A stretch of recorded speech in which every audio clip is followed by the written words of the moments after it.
by the macula of the utricle. The ampullae that are containing the cristae, those are sensing angular movement. So fluid moving in a particular canal will then distort the receptors of the cristae, and you'll get either an increase or a decrease in action potential sent by the vestibular nerve.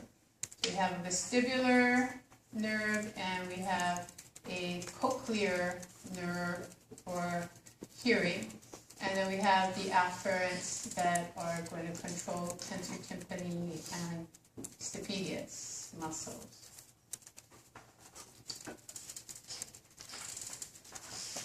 So foot process of the stapes is going to set fluid in motion in the perilymph that is in your vestibular duct. The vibrations will travel in the vestibular duct until they reach a point where, oh, I'm getting ahead of myself, sorry. Back up the truck. We're not into cochlea yet, we're into ampulla and utricle and saccule. Okay, so distortion of the receptors in the ampulla. When the bone starts to move, if the bone moves to the right, the fluid lags behind and receptors go to the left. So if you are at rest, everything straight up and down. If you start to rotate to your left, then the fluid is going to push the ampulla to the right. If you start to move to the right, the fluid's going to push the fluid lagging behind is going to push the ampullae, the cristae, to the left. Now, inside this cristae, all these little stereocilia, they're embedded in a gelatinous membrane called the cupula. So when the fluid presses on the cupula will bend, it will distort. When the cupula distorts, then the stereocilia will be distorted. When you distort the stereocilia in the direction of the tall one, that in the semicircular canals are called kinocilium, then you get an increase in the firing, you increase the depolarization in the receptor cell, and then you get an increase in firing of action potentials. So direction of distortion, if it's towards the kinocilium, then there's an increase in action potentials being fired. If the distortion is in the opposite direction, if it's away from the kinocilium, then there's a decrease in the frequency of action potentials. So this tells you that at rest, there must be a background level of firing to the brain. The brain learns to interpret that as no movement. So if there's an increase from a particular semicircular canal, then it says, okay, I'm moving in this direction. And there will be a concomitant decrease from the opposite similar semicircular canal.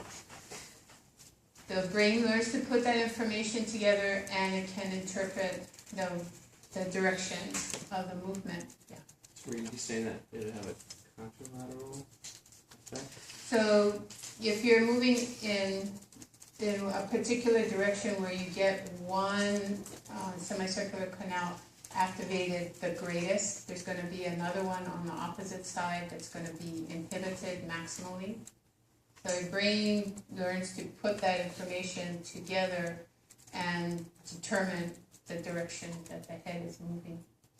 So if you're spinning this way, the horizontal lateral semicircular canal, if you're spinning that direction, this right semicircular canal gets inhibited, but the left semicircular canal gets excited.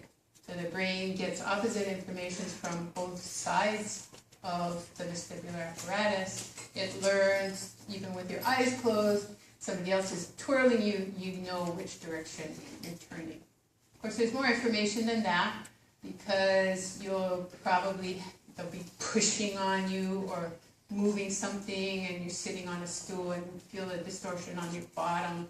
So you have more input besides just the semicircular canals. However, should you be essentially sensory deprived except for the semicircular canals, then you could still be able to determine the direction you're moving. So in the semicircular canals, you have the stereocilium with this one long, thicker kinocilium. You find that, you know where the depolarization, the direction of the distortion has to go to get the receptor to depolarize. If it goes in the opposite direction away from the kinocilium, then the receptor will be inhibited and the nerve will fire fewer action potentials to the brain. For the utricle and the saccule, it's a little bit different design.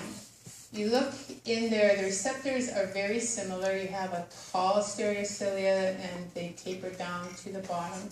So you still have this, if it's distorted towards the tall, you depolarize. Distorted away from the tall, it hyperpolarizes. That's all the same. But you have an additional mechanism to heighten the distortion. The gelatinous membrane has all these calcium carbonate crystals embedded in it. So there's an inertia due to the fluid in the endolymph, but there's also an inertia for these crystals as well. So when the bone moves in one direction, the crystals lag behind the movement, distort the receptor. The fluid lags behind the bone movement and distorts the receptor.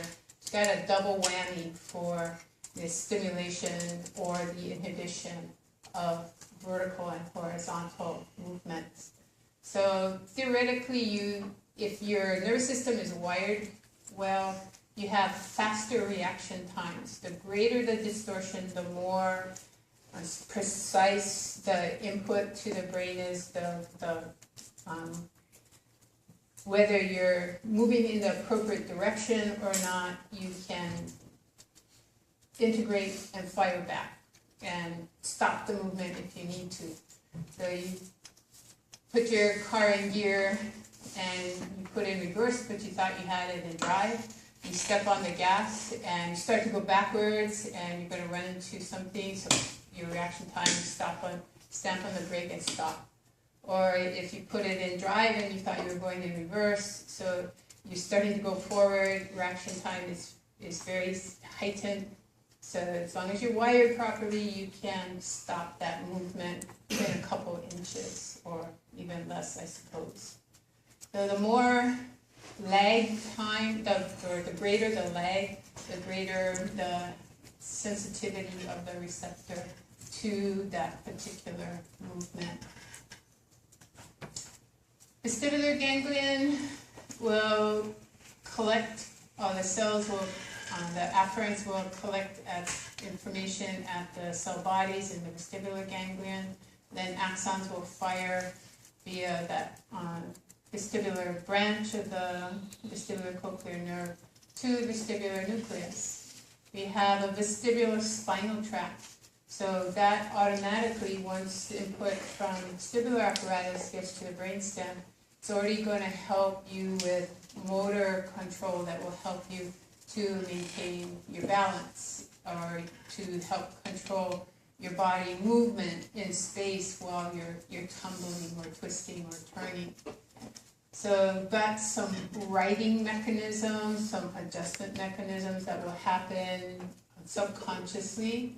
You also fire to the cerebral cortex. Of course, that's slower because you've got to integrate and then have motor commands come out.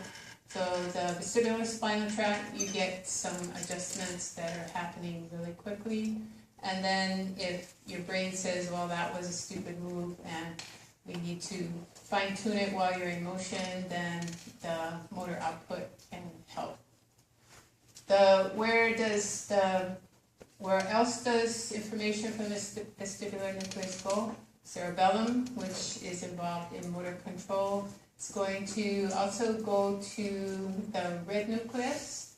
So again, firing via the cerebrospinal tract, subconscious control over posture and balance. They also send information out via the ocular motor nerve, so positioning of the eyes to know where you are, to override any information that might be causing your brain to be confused as to the direction of movement. Also, if you need to increase your peripheral vision, you can do that with the ocular motor nerve. 4 and 6 help the ocular motor with the positioning of the eyes. So the visual input is very, very important for knowing what position your body's in. You get confusing information from your vestibular apparatus due to movements and things lagging behind the bone movement, but the eyes can override that. So if you want to stand perfectly still, you keep your eyes wide open and you focus on something out there. As soon as you close your eyes, you are relying entirely on your vestibular apparatus and stretch receptors. And so your body, the normal sway that's occurring is going to be maximized without the visual input to stop it. So you start to move and you don't get adequate stretch receptor response to counteract the distortion of your skeletal muscle. The sway becomes bigger until you lose your center of gravity and fall over. So eyes are very important. Okay, time for a break.